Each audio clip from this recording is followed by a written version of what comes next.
గురువారం నాడు అసలు దక్షిణామూర్తి స్తోత్రం అన్న మాట అనడమే చాలా గొప్ప. మిగిలిన స్తోత్రాలన్నీ ఒకెత్తు తక్కెట్లో, ఒక్క దక్షిణామూర్తి స్తోత్రం ఒక్కటే ఒకెత్తు.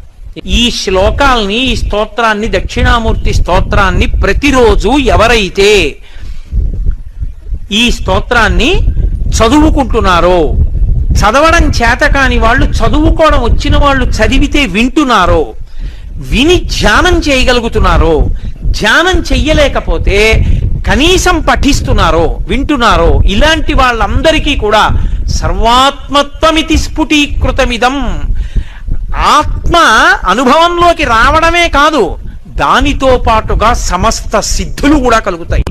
అందుకే అవి ధ్యాన మంటపంలో కూర్చుని ఒక్కసారి ఆ స్తోత్రం చదివి వెళ్ళిపోతే చాలు. దక్షిణామూర్తి యొక్క పరిపూర్ణానుగ్రహం కలిగి కొన్ని కోట్ల జన్మలెత్తవలసిన వాడు, నన్ను నమ్మండి, నాకు శంకర